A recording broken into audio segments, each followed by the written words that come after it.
Welcome to This Explainer. Today, we're going to embark on a truly fascinating, if maybe slightly morbid journey. We're going to look closely at the exact step-by-step physiological changes the human body goes through after the heart takes its very last beat. We tend to think of death as this single, instantaneous event, right? Kind of like just flipping off a light switch. But biologically speaking, it's actually a highly orchestrated cascade of chemical and physical changes. So I really want you to ask yourself, what actually happens to your body when you die? Imagine the precise biological sequence that triggers the moment that life-sustaining blood stops flowing. It's absolutely not a hard stop. It's the beginning of an entirely new set of processes that run on a strict, predictable biological clock. And as we go through this, our core focus is going to be deciphering one of the most famous parts of that process, specifically why the human body becomes completely, entirely rigid. Let's dive right into Phase 1, the moments immediately following death. Now, clinical death, that happens in an instant. The heart stops pumping oxygenated blood, boom. But cellular death, that's more like a battery slowly running out of juice. Your cells don't just instantly switch off. Instead, they blindly burn through whatever ATP energy reserves they have left until the supply just completely runs dry. And the organ that demands the absolute most energy is, of course, your brain. Even though it makes up only about 2% of your total body weight, it hogs roughly 20% of your oxygen supply. Because of that massive, constant demand, the outer portion of your brain, the part responsible for consciousness, shuts down incredibly fast. We're talking just 15 to 20 seconds after blood stops flowing and consciousness is totally lost. But here's where it gets interesting. The brain doesn't just go quietly into the night.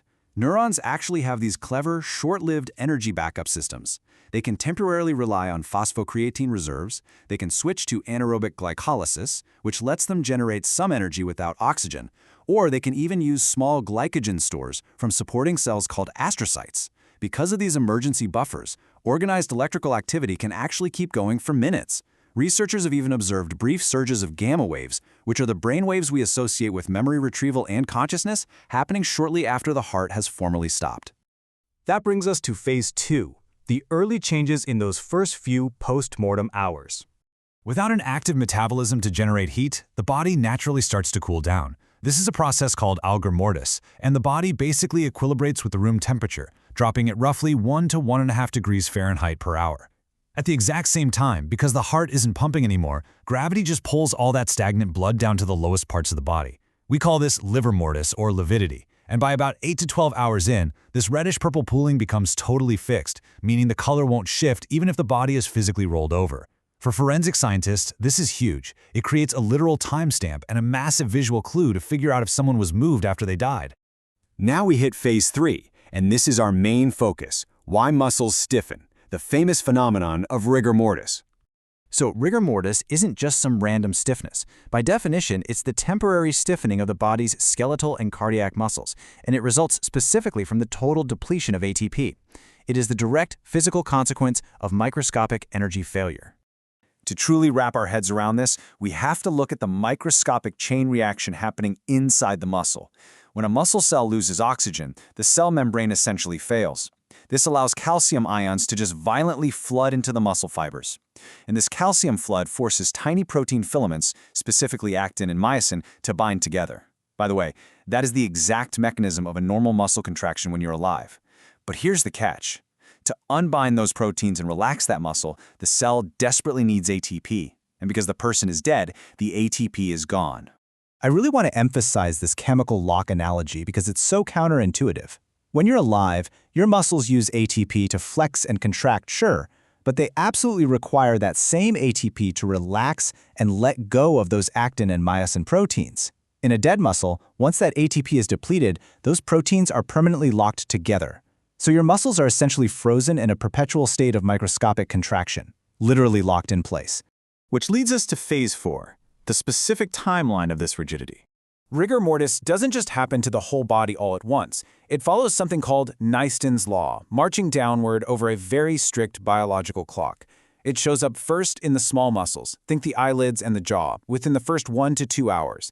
Over the next 6 to 12 hours, it creeps down to the upper extremities, then the lower extremities, eventually locking the entire body into maximum rigidity.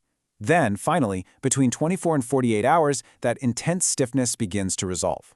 But keep in mind, this timeline isn't completely bulletproof. It's highly sensitive to disruption. High environmental heat will accelerate the whole process. Also, if a person was fighting or physically exhausted right before death, they've already burned through their ATP reserves, meaning rigor mortis is going to set in much faster. The same thing happens with violent convulsive states like strychnine poisoning. And in really extreme cases of physical or emotional stress, like drowning or a violent assault, a wild phenomenon called cadaveric spasm can occur. This is an instant rigor that locks a muscle group the very second of death. It can leave behind eerie forensic snapshots, like a victim rigidly clutching a weapon or holding handfuls of weeds from a riverbed.